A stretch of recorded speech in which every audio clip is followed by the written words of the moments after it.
Antes da criação do Tribunal da Inquisição, era comum encontrar em outros tipos de tribunais a ideia da defesa que o réu... Hoje é comum, todo mundo tem direito a isso, mas naquela época foi uma novidade? É uma novidade. Aliás, a sociedade ocidental, ela deve isso à Igreja. Os processos penais, tal como eles ocorrem hoje em dia com amplo direito de defesa, isso é uma inovação jurídica trazida pela Inquisição. Né? Inclusive, né, diferente do que a gente vê muito nos filmes ou em certa literatura mais afetada, o Tribunal da Inquisição ele era um tribunal muito simples, né, muito sóbrio. Né? Ele consistia no quê? Em um inquisidor mor, nomeado pelo Papa, em 2 auxiliares diretos dele, um notário, né? E dentro desse tribunal, a maneira de agir também era muito sóbria. Quando esse legado papal chegava a uma diocese ou a uma cidade, né, era pregado o grande sermão, né, o sermão sobre o arrependimento, e iniciava-se a partir desse grande sermão um período de indulgência, que era chamado de Tempo da Graça. Como esses legados papais vinham a essas cidades, essas dioceses, em geral, quem participava desses sermões e se confessava recebia indulgência plenária, inclusive, né, pelos seus pecados, e aí era dado um período de 40 a 60 dias em que qualquer pessoa poderia se apresentar ao tribunal de livre e espontânea vontade. Então, nesses 40 dias não se fazia nenhuma investigação, né? E o tribunal não recebia nenhuma denúncia. Os padres ficavam ali disponíveis para atender confissão, para o trabalho que é próprio do sacerdote, né? Certo. E aí, nesse período que é o tempo da graça, se alguma pessoa quisesse se denunciar ao tribunal, ela podia. Você vai falar, poxa, mas quem faria isso? É por isso que eu disse no programa anterior, né, que nós não podemos julgar fatos do passado com a nossa mentalidade de hoje. Isso é um erro gravíssimo na história, né? Hoje em dia a gente acha isso absurdo. Quem é que vai se apresentar para se acusar de um erro? Na Idade Média muita gente fazia isso, por uma questão de honra mesmo, né? A ideia de honra que eles tinham. Então a pessoa, ela via ali, inclusive, uma oportunidade que às vezes Deus estava dando a ela. E muita gente se apresentava de livre e espontânea vontade, acusava os seus crimes, o Tribunal da Inquisição, o notário, tomava nota de tudo aquilo, iniciava-se um processo, a pessoa podia apresentar um advogado de defesa dela, o processo ia correr com amplo direito de defesa. Se fosse constatado o erro, o Tribunal Inquisitorial dava uma espécie de súmula para que o réu lesse e tomasse consciência dos seus erros, e aí era dado um tempo para que ele refletisse. Se esse réu, dependendo do crime, fosse considerado uma pessoa de risco para a sociedade, ele era recolhido não numa prisão comum, com réus comuns, ele era recolhido em prisões que poderiam ser dentro de conventos, de mosteiros ou dentro da própria igreja da cidade. Se reservava um espaço onde esse réu ficava ali recolhido, rezando, recebia alimentação, podia conversar com seus advogados, com familiares. Ele ficava ali refletindo, como que em retiro. Depois desse tempo, aí o tribunal chamava de novo o réu e perguntava, e aí, né, diante de tudo isso que nós apresentamos a você, o que você nos diz? Se o réu recusasse e publicamente negasse tudo aquilo que ele cometeu de erros, de pecados, ele recebia uma sanção que na maioria dos casos era apenas canônica. Então, por exemplo, uma coisa que era muito comum, inclusive na Inquisição portuguesa e espanhola, era o uso do San Benito. Né? O que era o San Benito? Né? O San Benito tem esse nome, que é uma contração da palavra saco bento, é o saco abençoado. Né? O que seria isso aí? O condenado ele recebia uma veste de saco, né, feita de algodão cru. Geralmente por cima dessa veste colocava-se uma espécie de babador escrito condenado, né, querendo dizer que a pessoa ela aceita o erro e quer fazer penitência, né, e aquilo seria tirado depois, ou seja, a pessoa que está no erro, ela está condenada. Mas como ela reconheceu o erro, ela vai tirar de si, mediante uma penitência, esse erro.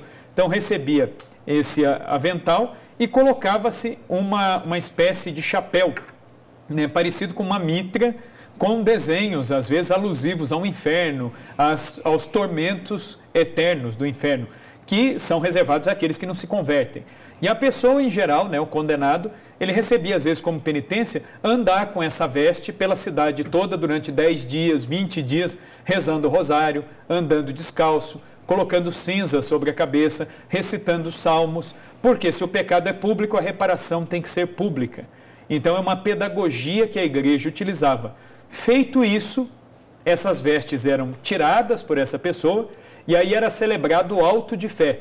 O que era o auto de fé? Montava-se um tablado diante da igreja, do feudo ou da cidade, e aí esta pessoa que se arrependeu, né, neste auto de fé, ela não era queimada. No lugar dela fazia-se um boneco com o nome da pessoa e queimava-se o boneco, simulacro da pessoa. Deixa eu entender. Queimava-se o boneco da pessoa na fogueira? Isso. Mas na prática, a igreja condenou alguém a ser queimado nessas fogueiras? E já aproveito aqui a pergunta. E as bruxas? Elas eram queimadas também nessas fogueiras? Então, tudo depende, né? Um pouco do contexto, né? Então, em geral, queimava-se o simulacro da pessoa. Aí podia acontecer, vamos supor, eu vou lá e denuncio um crime que eu cometi, eu me arrependi, eu recebo a penitência, cumpro a penitência, recuso o meu pecado. No dia do auto de fé vai ser queimado um boneco me representando. Por quê? Porque isso tinha um efeito pedagógico. O auto de fé consistia numa pregação, né, no convite a toda a população da cidade para que se confessasse, para que vivesse de acordo com os mandamentos de Deus, da igreja, mantendo inclusive a ordem social. Então tinha também um papel social isso, por isso que os reis gostavam de celebrar isso aí, porque é uma maneira de manter a paz social também, num contexto de igreja unida ao Estado. E aí o que acontecia? Suponhamos que eu tenha tido no meu crime um comparsa. Então eu tenho um companheiro, só que o meu companheiro no crime ele já morreu.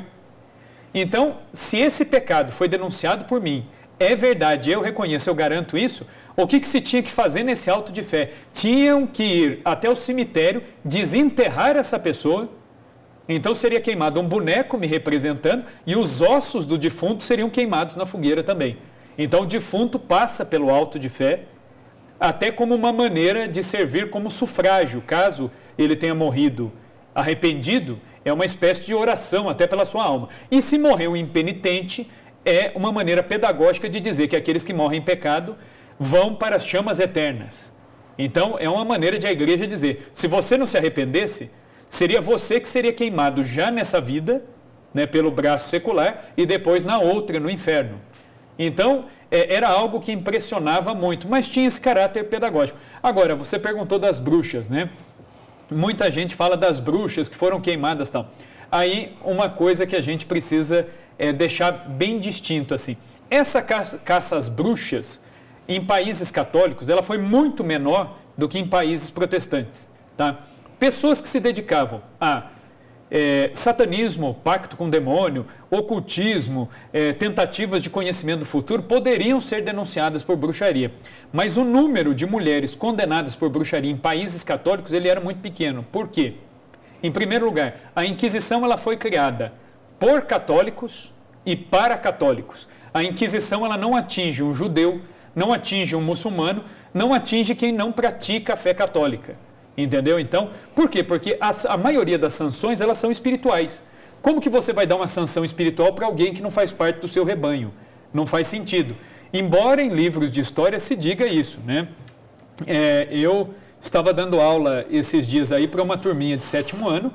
No livro didático que eu uso na escola, estava lá escrito textualmente para as crianças lá, que a Inquisição espanhola perseguiu judeus e muçulmanos, o que é um disparate, porque não tem como a Inquisição punir e exigir sanções de judeus ou muçulmanos que não têm a mesma fé da Igreja Católica. Agora, o que a Inquisição poderia fazer, e isso a Inquisição na Espanha fez, foi investigar casos dos chamados cristãos novos.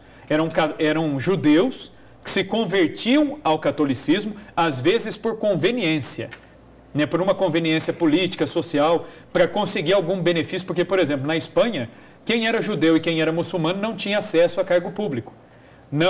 Não poderia se casar com gente de família católica, tinha a questão da linhagem e da pureza de sangue. Então, às vezes, para conseguir algum benefício, o indivíduo tinha uma falsa conversão. Para citar um caso famoso, há uma certa desconfiança, inclusive, em relação ao bisavô de Santa Teresa d'Ávila. O bisavô de Santa Teresa d'Ávila, a gente sabe, historicamente, ele era judeu e se converteu ao cristianismo para poder ter essa limpeza de sangue e promover casamentos com pessoas ali da baixa nobreza espanhola. Certo. Né? Bisavô de Santa Teresa. O próprio pai de Santa Teresa, ele recebia o apelido de Toledano, né? O pai de Santa Teresa era um católico devoto, um homem santo, inclusive, né? Mas ainda no tempo dele, pairava uma certa dúvida se a conversão era real, tinha sido de real, aparência. né? Tanto é que ele teve que se mudar de Toledo, porque todo mundo conhecia a história do avô dele, né, que era uma conversão que não tinha sido muito firme. Então, tanto é que o pai de Santa Teresa, ainda jovem, ele se muda de Toledo para Ávila, justamente para fugir desse histórico familiar. Então, isso a Inquisição até poderia investigar, mas perseguir judeus a Inquisição não perseguia. Agora, essa questão da bruxaria, ela foi algo muito mais recorrente em países protestantes. Basta a gente ver o famosíssimo caso nos Estados Unidos das bruxas de Salem, né, que é famosíssimo, tem até um museu lá das bruxas de Salem. Elas foram mortas pela Inquisição. Mas por qual Inquisição? A protestante, né? Não precisamos ir muito longe, não. Basta a gente pegar a enciclopédia Larousse. Na enciclopédia Larousse, né, que é uma enciclopédia escrita majoritariamente por autores protestantes, o que acontece? Na Larousse nós vamos ver os números da Inquisição protestante. E se a gente comparar esses números com os números da Inquisição católica, a Inquisição católica ela tem números infinitamente menores. Então, alguns historiadores, propositalmente, eles inflam esses números da Inquisição católica. Sendo que a Inquisição protestante, se a gente pegar o número de pessoas que os huguenotes mataram, por exemplo, né, na Escócia ou em outras localidades, é algo assim absurdo, né?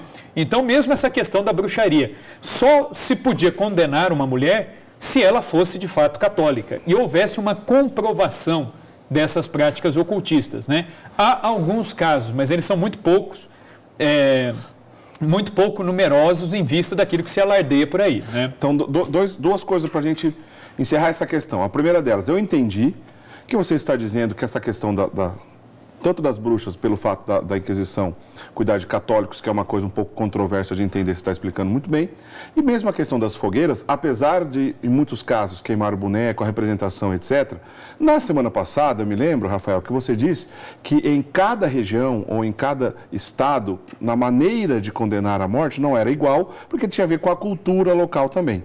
Então, eu entendi que você não está negando que algumas pessoas foram queimadas uma vez que passaram pelo Tribunal da Inquisição e ao entregar para o Estado, houve ali uma condenação à morte também pela fogueira. Está certo pensar isso? Sim, sim.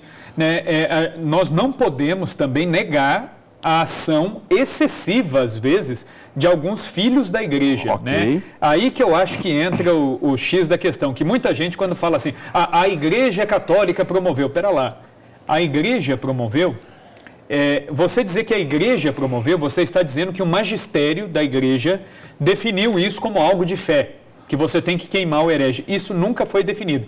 Nós temos que separar muito bem, quando a gente estuda qualquer coisa da igreja católica, o que é doutrina e o que é disciplina da igreja. A doutrina não muda. A doutrina faz parte do depósito da fé, confiado por nosso Senhor Jesus Cristo aos apóstolos e aos legítimos sucessores de São Pedro, né, os papas e aos bispos em comunhão com ele.